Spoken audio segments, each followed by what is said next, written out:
Hoy en día los pocos que van a los cementerios lo hacen para tener un rato de paz o bien para hacer exploraciones urbanas, crear contenidos, compartirlos gratuitamente y permitir que grandes corporaciones puedan lucrar con la publicidad. Da la impresión de que ya no hay mucha gente que vaya a los cementerios para rendir respeto a sus seres queridos. Pero esto no es algo nuevo. Esta noche comprobaremos que, sea por negocios o por placer, todos tenemos una cita en el cementerio. Todos a bordo. Munirse de salvavidas. Está por soltar amarras. Selecciones de Cineficción Radio. Por el éter de Necroficción Radio.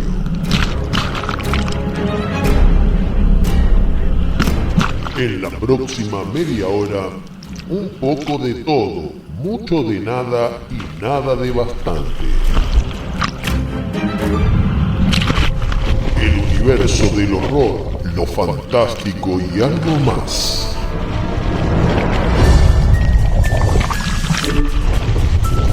Selecciones de Cineficción Radio. Textos: Darío Labia. Relatos: Chucho Fernández. Producción general: Juan Carlos Moyano. Locución: Miriam Nancy Rojas. Respalda Estudio Iacona. Registro de marcas y patentes. Y la Bitácora Castro Bar y Cervecería.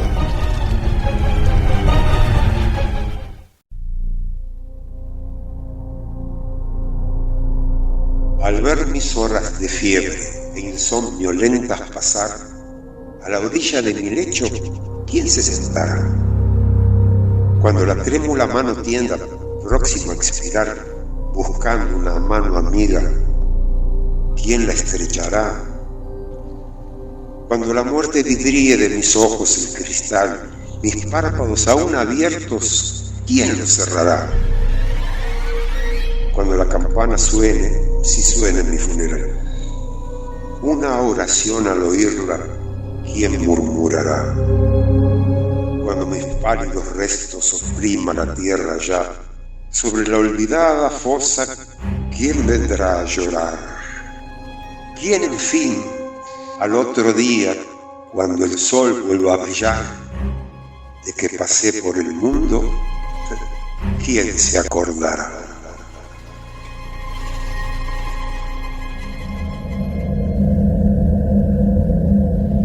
Recién, Natán Solans con la rima 61 de Gustavo Adolfo Bécquer, Al ver mis horas de fiebre.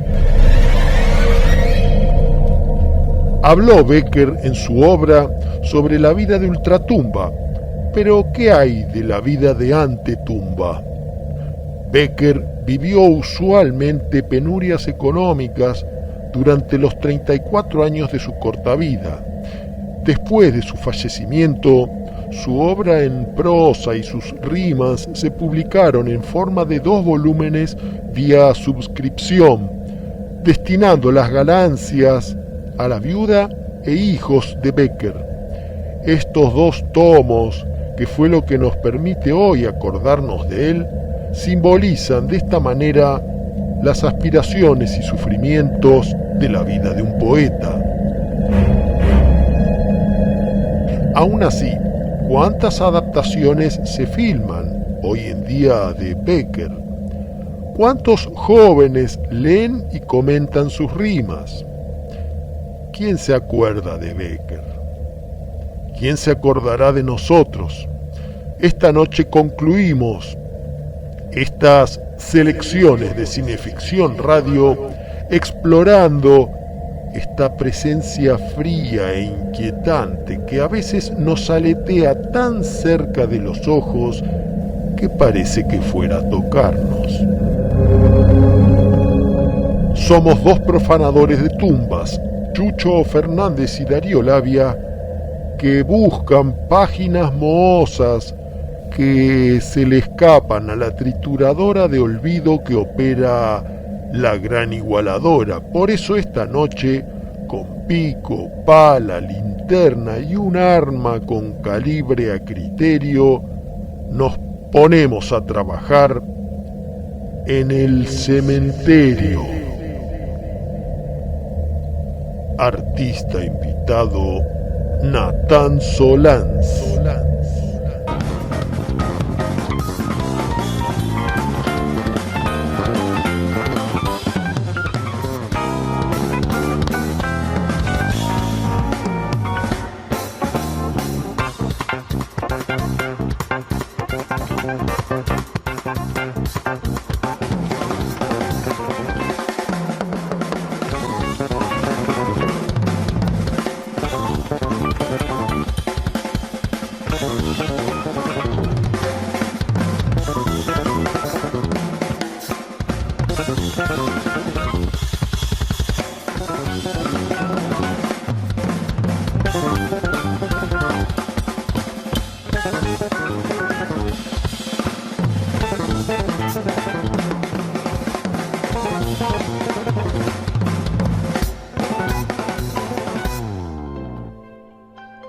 Acompañan Cineficción Radio estas empresas interesadas en el buen horror: Camauer Rental y Estudio, Pablo Sala, música original, y Richard Tattoo, en Galería Bond Street, Richard Tattoo.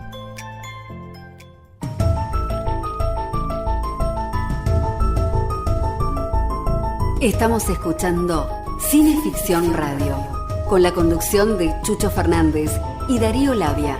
Espeluznantes historias de terror.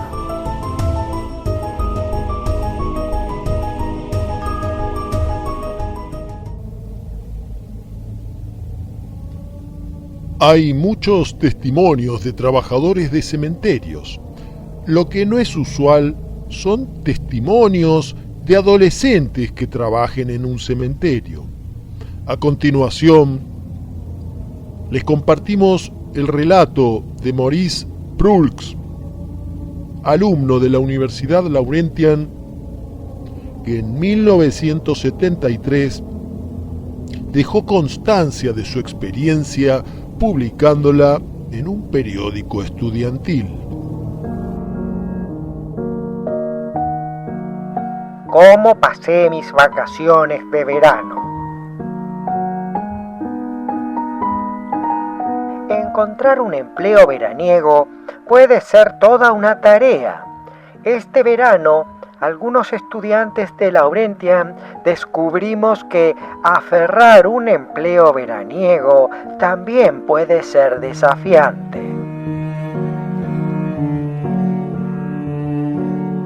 Algunos de nosotros tuvimos la singular fortuna de conseguir empleo en el cementerio católico romano de La Salle Boulevard.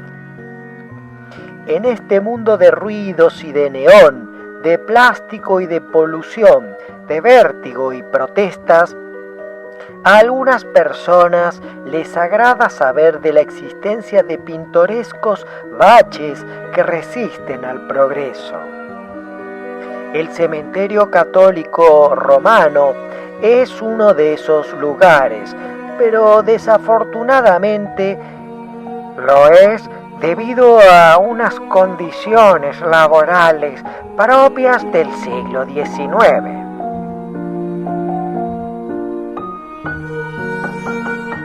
Aquellos que se estremecen ante la mención de un cementerio, tal vez por sobredosis de películas clase B, deberían saber que los únicos horrores en un cementerio involucran a los vivos y ocurren no en la noche, sino durante las horas laborales.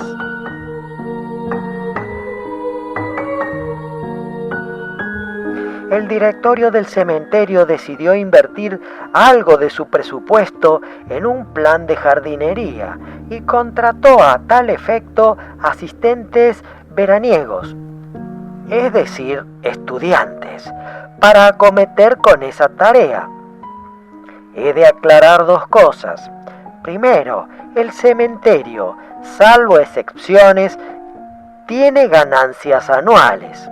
Segundo, algo obvio, muy poco de ese dinero se reinvierte en el cementerio.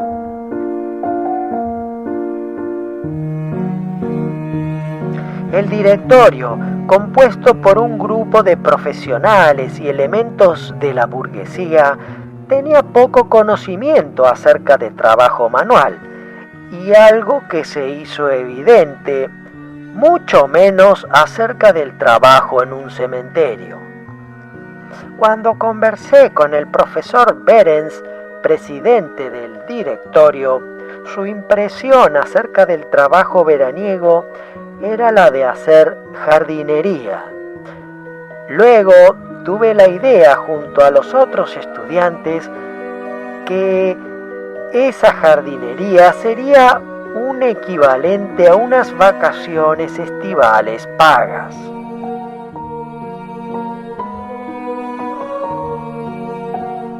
Pero al final no fuimos asignados a la tarea para la que nos contrataron, sino que nos encomendaron la misma ocupación de los empleados de tiempo completo, sobrecargados de trabajo y mal remunerados. Regularmente nos dedicamos a cavar tumbas, una especie de jardinería profunda. Al principio a los estudiantes se nos dijo que no tendríamos que cavar, luego que solo tendríamos que hacerlo cuando los empleados no estuvieran disponibles, y al final el capataz, abandonando todo pretexto, asignaba tumbas de acuerdo a su capricho. Debo agregar que el cementerio está regido mayormente de acuerdo a su capricho.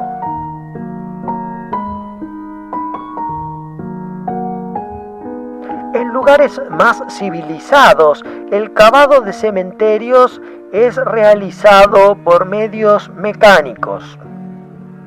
En el cementerio La Salle, sin embargo, aún perdura el método tradicional. Después de extraer los primeros 2 o 3 pies de tierra, invariablemente comienza a brotar agua. En algunas secciones del cementerio, esa agua puede provenir de tumbas vecinas recientes. Los empleados deben permanecer y trabajar en ese fango sin el auxilio de bombas. El hedor desafía toda descripción.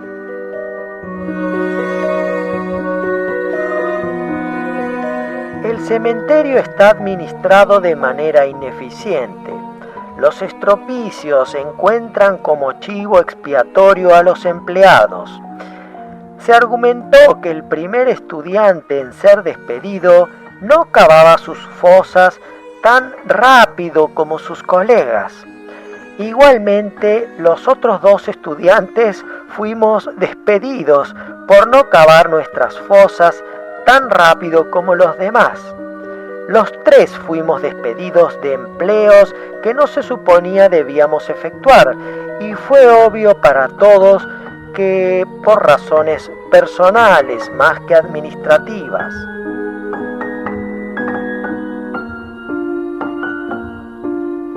Pero en el cementerio la vida sigue. Los empleados de tiempo completo siguen cavando hoyos, moviendo monumentos y haciendo jardinería por $3.36 la hora y 2 semanas de vacaciones pagas. Hasta el empleado con más antigüedad, con 26 años de servicio en el cementerio, está ganando ese salario. Los otros empleados a veces bromean si se les concederá el día libre por sus funerales o si los esperarán a que lleguen al trabajo. Los empleados tienen que ser graciosos si el empleo no lo es.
Cineficción Radio. Aquí en 24/7, domingos 20 horas. Con Darío Labia y Chucho Fernández recorrerás espeluznantes historias de terror. Buenos Aires, Argentina. No se deje intimidar por el cine y los matones de Marcelius Wallace. Cineficción, para estar bien informado y esquivar todas las balas. Para adquirir Cineficción, consulte en cinefanía.com.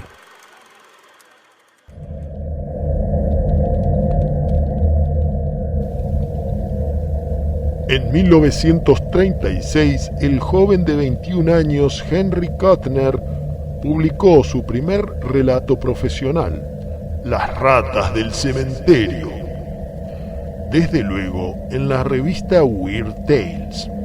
Poco después, ese relato se empezó a incluir en diversas antologías. En 1958, Henry Kuttner falleció repentinamente de un ataque cardíaco.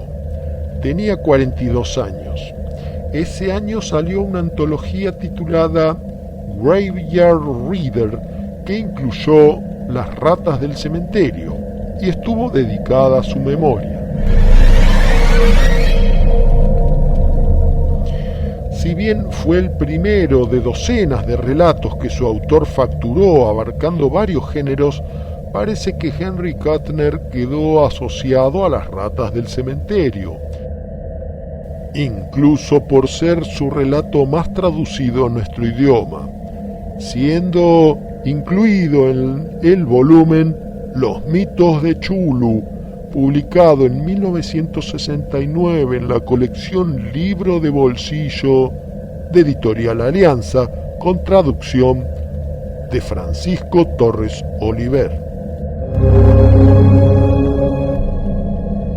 Seguimos aquí en el cementerio, pero ahora nos metemos por dentro del cementerio, porque tiene la palabra el camarada Chucho Fernández con Las ratas del cementerio de Henry Kuttner.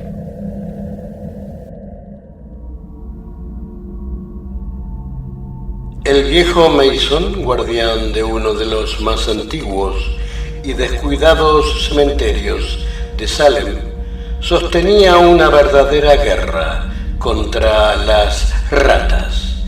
Varias generaciones atrás se había asentado en el cementerio una auténtica colonia de enormes ratas procedentes de los muelles. Cuando Mason asumió su cargo, tras la inexplicable desaparición del guardián anterior, decidió exterminarlas. Al principio colocaba cebos y comida envenenada. Más tarde intentó matarlas a tiros, pero todo era inútil. Seguía habiendo ratas. Sus hordas voraces se multiplicaban e infestaban el cementerio.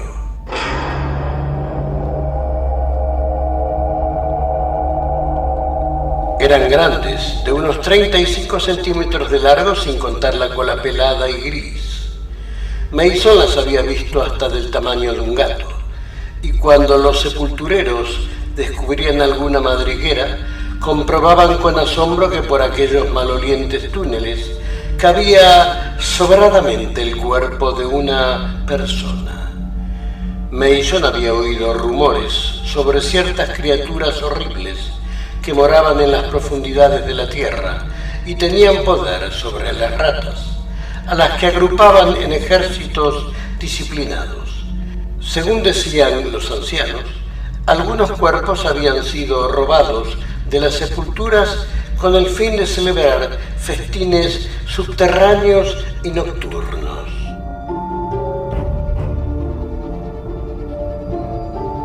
Mason no hacía ningún caso de semejantes relatos y, de hecho, mantenía en secreto la existencia de las ratas. De conocerse el problema, quizás iniciasen una investigación en cuyo caso tendrían que abrir muchas sepulturas.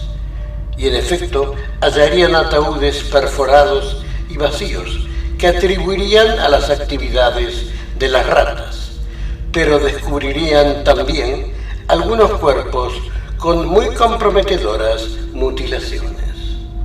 Los dientes postizos suelen hacerse de oro puro y no se extraen al morir. Además, Mason comerciaba también con algunos estudiantes de medicina y médicos poco escrupulosos que necesitaban cadáveres sin importar demasiado su procedencia.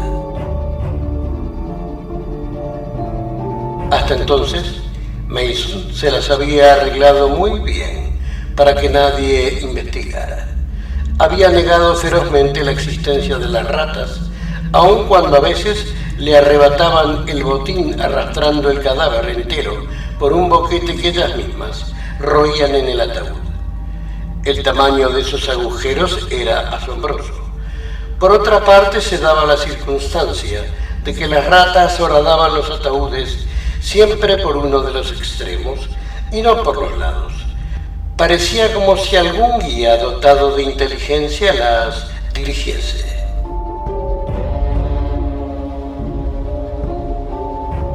Ahora se encontraba ante una sepultura abierta.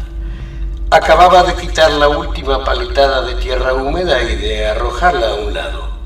Desde hacía varias semanas no paraba de caer una llovizna fría y constante. El cementerio era un lodazal de barro pegajoso. Las ratas se habían retirado a sus agujeros. No se veía ni una. Mason sacó la linterna del bolsillo y se inclinó a revisar los herrajes del ataúd. De repente se quedó helado. Bajo sus pies notó un rebullir inquieto, como si algo arañara o se revolviera adentro. Por un momento sintió una punzada de terror, que pronto mutó a rabia al comprender el significado de aquel ruido. Las ratas se le habían adelantado otra vez.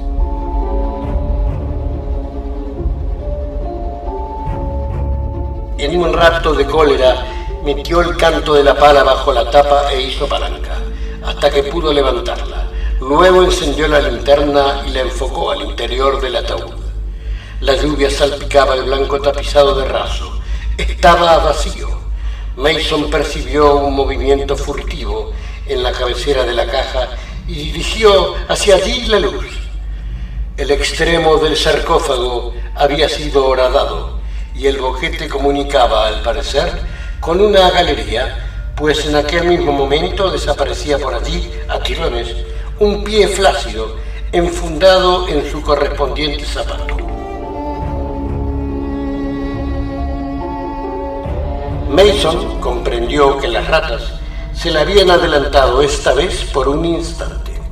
Se dejó caer a gatas y aferró el zapato, pero de un tirón le fue arrancado de las manos en medio de una algarabía de agudos y excitados chillidos. Un momento después enfocaba la linterna por el agujero. Era enorme, tenía que serlo. De lo contrario no habrían podido arrastrar el cadáver a través de él. Mason intentó imaginarse el tamaño de aquellas ratas, capaces de tirar del cuerpo de un hombre. De todos modos, él llevaba su revólver cargado en el bolsillo y esto le tranquilizaba.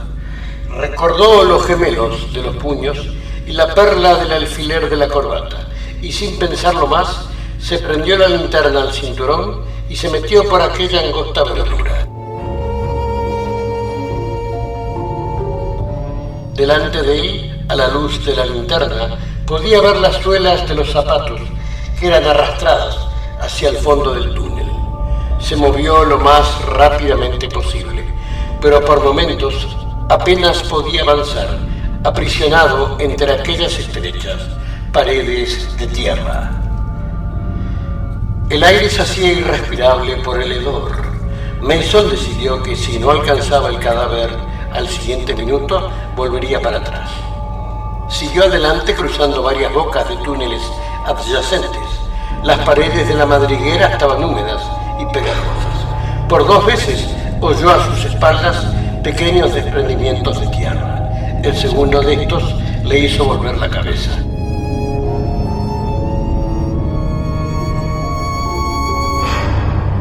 Al enfocar la linterna, vio varios montones de barro que casi obstruían la galería que acababa de recorrer.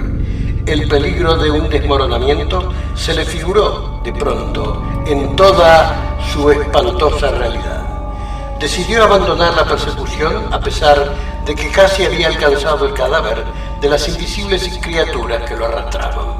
Pero había algo más en lo que tampoco había pensado. El túnel era demasiado estrecho para dar la vuelta. El pánico se apoderó de él, pero en un segundo recordó la boca lateral que acababa de pasar y retrocedió dificultosamente hasta llegar a ella. Introdujo allí las piernas, dio la vuelta y comenzó a avanzar precipitadamente hacia la salida. De súbito, una puntada le traspasó la pierna. Sintió unos dientes afilados que se le hundían en la carne y pateó con frenesí para liberarse de sus agresores. Oyó un chillido penetrante y el rumor presuroso de una multitud de patas que se escabullían. Al enfocar la linterna hacia atrás, lanzó un gemido de horror.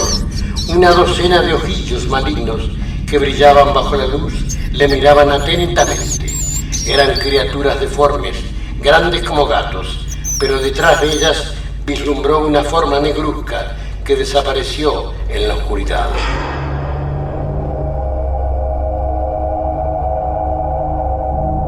La luz contuvo a las ratas durante un momento, pero no tardaron en volver a acercarse.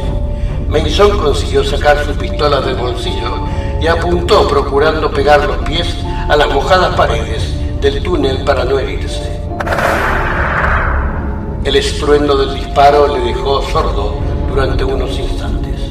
Después, disipado el humo, vio que las ratas habían retirado. Guardó la pistola y comenzó a reptar velozmente a lo largo del túnel. Pero no tardó en oírlas de nuevo, que se le echaban otra vez encima. Se le amontonaban sobre las piernas, mordiéndole y chillando de manera enloquecedora. Mason empezó a gritar mientras echaba mano a la pistola. Disparó sin apuntar y no se hirió de milagro. Esta vez las ratas no se alejaron mucho. No obstante, Mason aprovechó la tregua para reptar lo más deprisa que pudo, dispuesto a hacer fuego a la primera señal de un nuevo ataque. Oyó movimientos de patas y alumbró hacia atrás con la linterna. Una enorme rata gris se paró en seco y se quedó mirándole, sacudiendo sus largos bigotes y moviendo de un lado a otro muy despacio su cola áspera y pelada.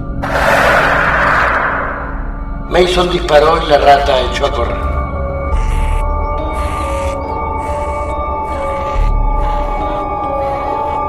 Continuó arrastrándose. Se detuvo para recuperar el aliento junto a la negra abertura de un túnel lateral y al mirar un poco más adelante descubrió un bulto informe sobre la tierra mojada. Lo que pensó era un montón de tierra desprendida del techo. Al observar mejor vio que era un cadáver. Se trataba de una momia oscura y arrugada y Mason se dio cuenta, preso de un pánico sin límites, de que se movía. Aquella cosa monstruosa avanzaba hacia él y a la luz de la linterna vio su horrible rostro de gárgola a muy poca distancia del suyo. Era una calavera casi descarnada, la faz de un cadáver con años de enterrado, con ojos vidriosos, hinchados y saltones que delataban su ceguera. Al avanzar contra Mason lanzó un gemido y entreabrió sus labios granulados en una espantosa mueca de hambre.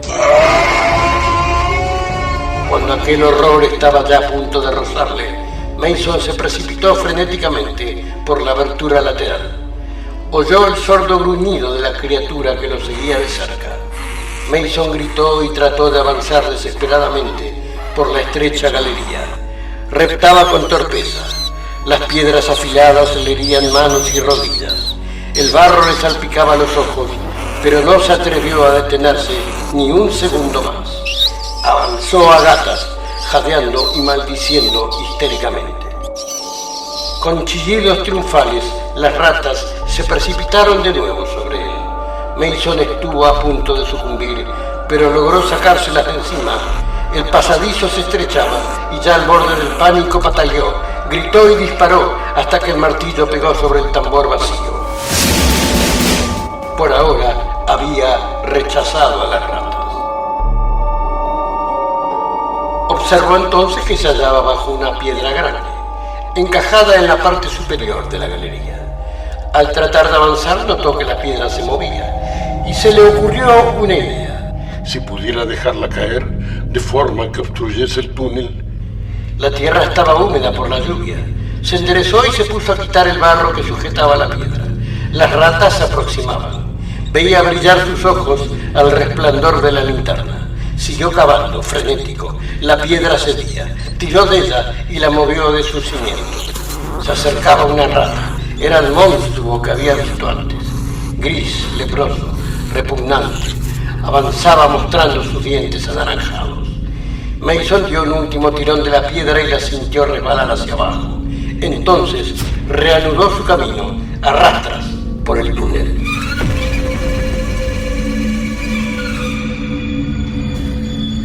La piedra se derrumbó tras él y oyó un repentino alarido de agonía. Sobre sus piernas se desplomaron algunos terrones mojados. El túnel entero se había desmoronado. Jadeando de terror, Mason se arrastraba mientras la tierra se desprendía tras él. El túnel seguía estrechándose hasta que llegó un momento en que apenas pudo avanzar. Se retorció como una anguila hasta que de pronto notó un jirón de raso bajo sus dedos crispados y luego su cabeza chocó contra algo que le impedía continuar. Movió las piernas y pudo comprobar que no las tenía apresadas por la tierra desprendida, pero estaba boca abajo. Al tratar de incorporarse se encontró con que el techo del túnel estaba a escasos centímetros de su espalda. El terror lo descompuso.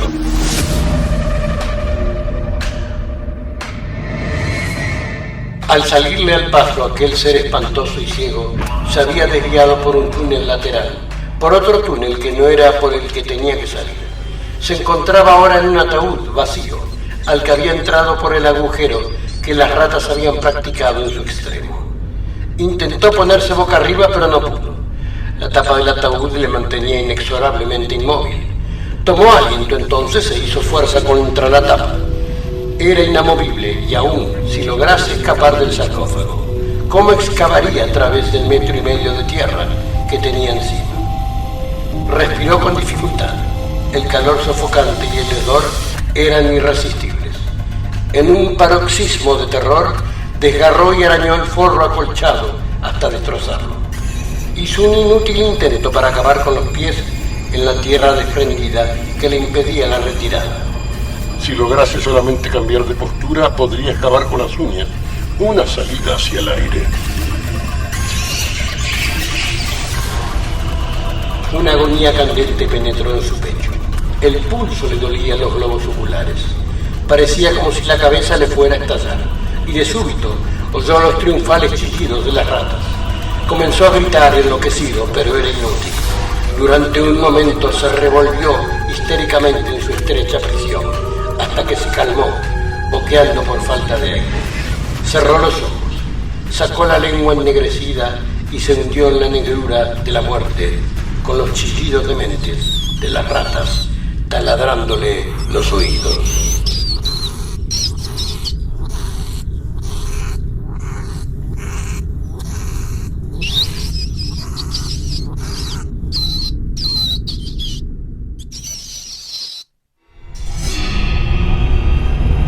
Gracias por volar con Selecciones de Cineficción Radio.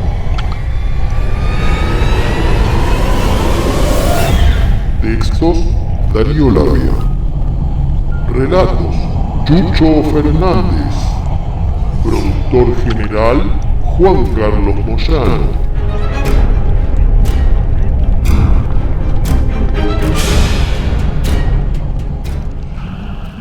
Selecciones de Cineficción Radio. Domingos 20 horas por Metroficción Radio. Se puede ver en el canal de YouTube de Cinefanía. Se puede escuchar en Spotify y las mejores plataformas.